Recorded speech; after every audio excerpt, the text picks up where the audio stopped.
Hello. So in this video, we're going to talk about A.R. Gurney's play, Another Antigone. And I have a lot to say about this play, so I'm going to try and focus my comments as much as I'm able to. So this play ticks a lot of boxes for me in terms of things that I'm really interested in. Obviously, it's an adaptation from a Greek tragedy, obviously from Sophocles' Antigone. It's a campus play, so it's about university life. It deals with issues of sort of Jewish identity, Jewish rights, Jewish history. There's a lot of philosophy, there's a lot of literary allusions, meta-literary allusions, meta-theatrical allusions, and things like this. So there's a lot that's going on in this play, and there's a ton of particular themes, most of which I'm not really going to talk that much about. So basically, what happens, the central conflict of this play is between Judy Miller, who's Jewish and who's a student at a small liberal arts college in Boston. She is a senior, she's about to graduate and go on to a glorious Wall Street career doing WASP stuff. And that's actually one of the things about A.R. Gurney is a lot of his plays and his other writing confronts and satirizes WASP culture, white Anglo-Saxon Protestant. Particularly, so WASP culture is particularly the sort of preppy culture, the sort of Martha's Vineyard in the Hamptons, like rich people going and doing whatever rich people do, and stuff like this. So even though she's Jewish, she is very much in that culture at the beginning of the play. The opposite character, the antagonist, is Henry Harper, who is a professor of classics at this university. Miller is taking Harper's course. She needs this course to complete a requirement and to graduate and to go on to her brilliant career. What she decides to do is a final project rather than a final paper. And her project is going to be a rewriting of Antigone in the context of nuclear disarmament. Harper is not okay with this.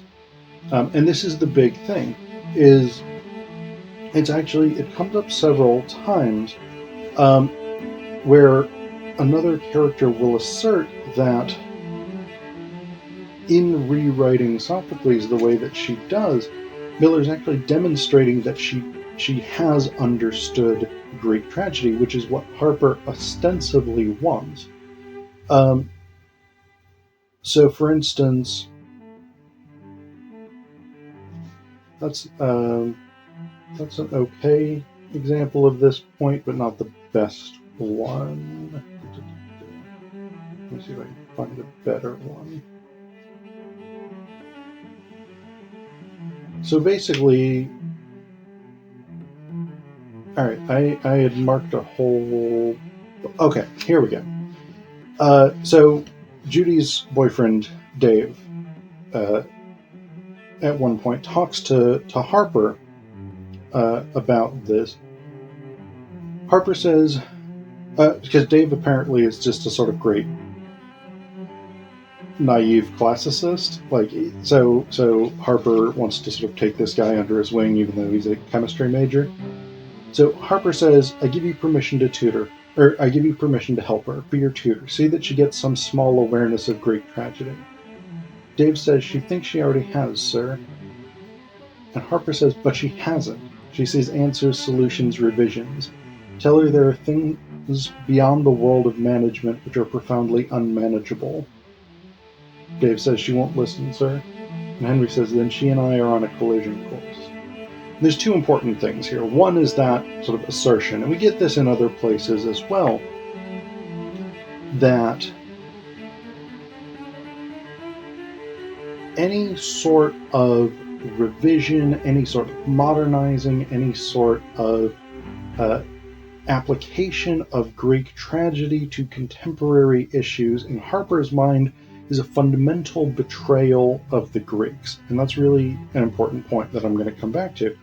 The other thing that we have here is this idea of them being on a collision course, of Harper and Miller being on a collision course. And this comes up, again, several times. As the play goes on, Miller becomes increasingly dedicated to doing this play, and particularly to getting a good grade on it. So that becomes really the driving point. And as she rewrites this play and rewrites this play and rewrites this play, the scope expands. So it's no longer just about nuclear disarmament. It becomes about nationalism and the military-industrial complex. It becomes about the patriarchal systems of oppression. It becomes about individual self-determination. It becomes about, and later it becomes about anti-Semitism as well, because we sort of find it. There's a debate within the play about whether or not Harper is anti-Semitic, which he seems to be. But it's an anti-Semitism that's premised largely on a sort of conflict of civilizations model between Greek civilization and Jewish civilization. And this is something that is sort of rooted in a certain strand of classics theory. So this isn't something that he's just sort of made up out of nowhere.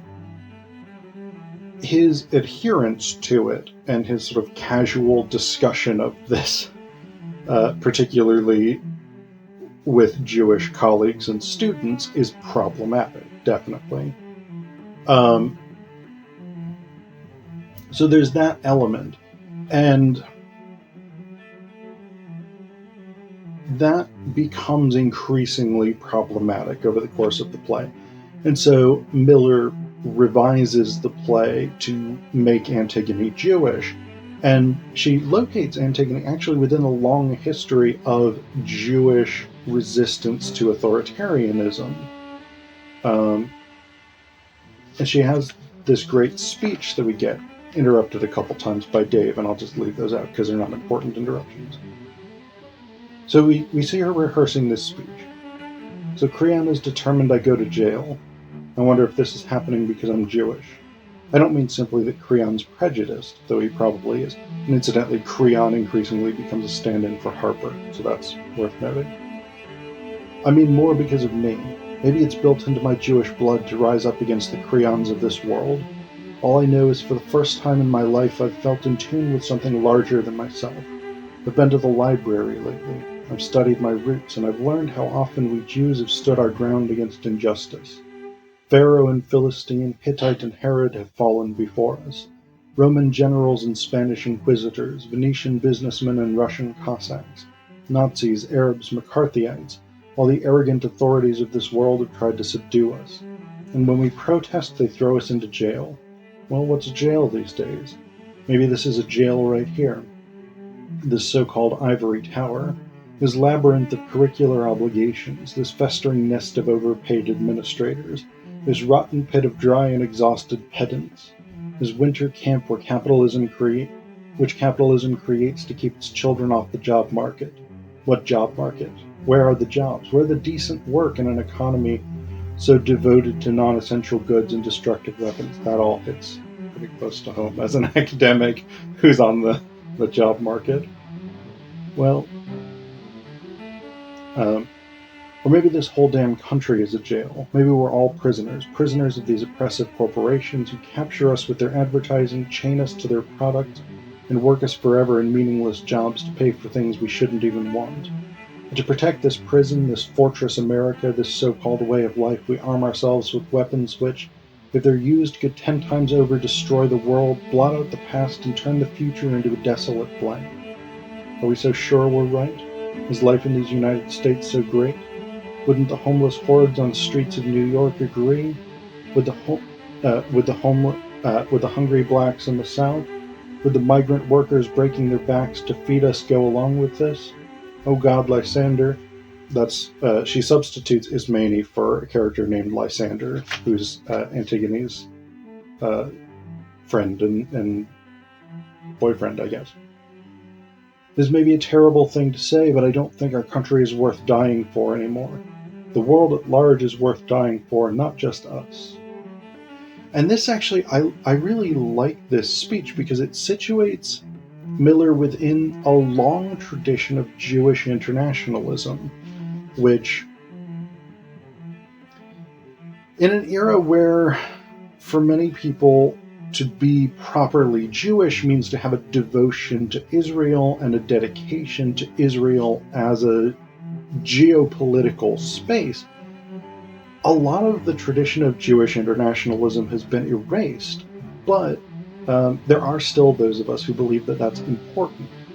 So, for instance, I'm a big fan of the Jewish Workers' Bund, which was a group in the late 1800s of sort of international Jews and workers, trade unionists, socialists, people like this, who believed that Jews should be at the forefront of an international community.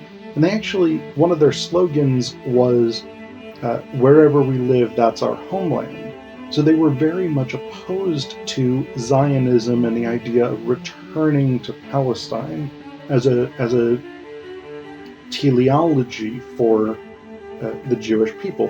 What they believed in was creating a world where there would be opportunity, there would be equality, there would be acceptance, and things like this. And so that's a long Jewish tradition that has been, unfortunately, relatively downplayed, I think, in recent decades. But I do think it's re-emerging, hopefully, as we head out of the neoliberal period. So that's one element we've got at work here. But the other thing I do want to talk about is Harper's particular conception of Greek tragedy, because it's, I think, unfortunately, quite a limited one. I mean, he has a very definite vision of tragedy, and he excludes contemporary life from that vision. So he gives his last lecture of the semester. Oh, before I read this speech, the other thing I'll say about Harper is that he finds himself in a tenuous position. So there's no sort of prophecy or anything like that necessarily, but what there are is pre-enrollment indications. Harper's classes consistently are under-enrolled, and the college is not pleased with that, as indeed colleges are never pleased with under-enrolled classes.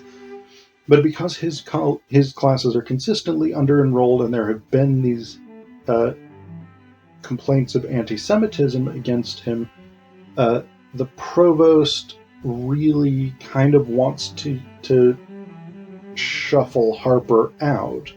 So he does attempt to make a deal with Miller where she will try and get people to enroll in his classes if he gives her a B for the play. But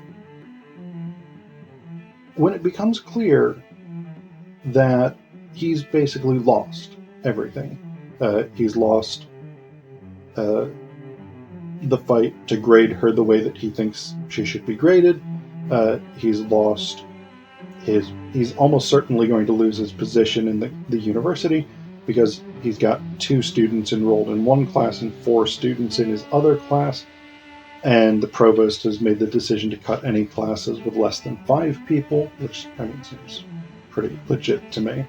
But then I've also mostly taught at larger state schools where, anyway. So he gives this final lecture to his classes. He says, "This has been a course on tragedy. That is what this course is supposed to be about. First, let me remind you what tragedy is not. Tragedy has nothing to do with choice. If you can choose, it is not tragic. There are some people who think that our arms race with the Russians is tragic. It is not. It is not because we have the choice. They have the choice to say no, to stop, to disarm, to embrace each other in the name of peace at any time. So it's not tragic. It is stupid, yes. It is insane, it is suicidal, it is pathetic, but it is not, repeat, not tragic in the true Greek sense of the word. Tragedy occurs when you cannot choose, when you have no choice at all. This is hard for Americans to understand, because most of us are free or think we are. Nowhere else in the world and never before in history have so many people been so free to choose so many destinies. Perhaps because of this freedom, it's impossible for us to sense what the Greeks called tragedy.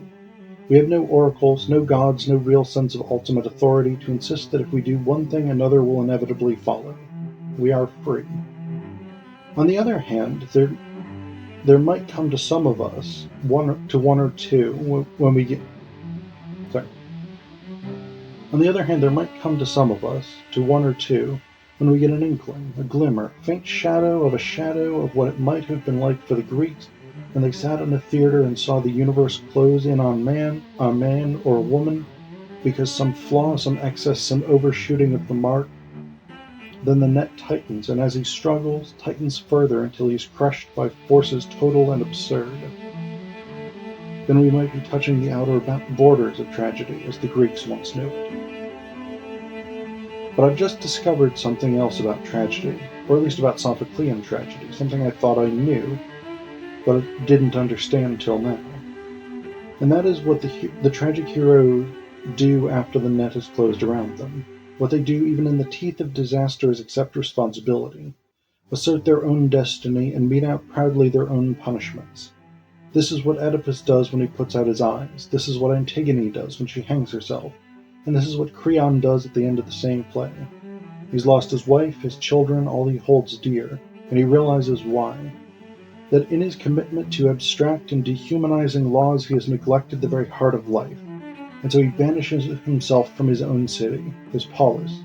He goes, he disappears, he leaves the stage, forever doomed now to wander far from the only community he knows, self-exiled and alone.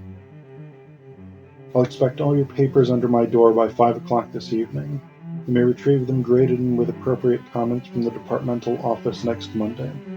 Enjoy your summer, read good books, go to good plays, think of the Greeks. Thank you and goodbye. Now this is a fascinating final speech because Harper realizes that he is Creon in this moment. So his wife is divorcing him because he's basically kind of a dick. His children have left, again, because he's basically kind of a dick. He's about to lose his teaching position. But part of the reason he's going to lose his teaching position is because he's demanded that everyone look at tragedy, everyone look at academia, specifically from the single perspective that he looks at it from. And so he leaves. He just, as the play ends, he just sort of goes. We don't know where he went, but the dean who comes looking for him is not able to find him. Dave, who sort of becomes his mentee in a way, is not able to find him. And so he leaves, he exiles himself from the university community. Similarly, Miller, like Antigone, rejects the things that had seemed important to her. She actually wins a prize with cash and prestige for the play that she wrote and produced, and she rejects it because it's simply no longer important to her. What becomes important to her is the larger causes of things like nuclear disarmament, world peace, internationalism, and so on and so on. So that idea of choice and freedom is really interesting, in part because it's a very simplistic reading of Greek tragedy, because in fact the point of Greek tragedy is that tragic heroes do make choices, and those choices inevitably lead to the fate that's laid down for them. But also we have here a situation in which the play itself leads Harper to Creon's fate and leads Miller to Antigone's fate. They have no choice.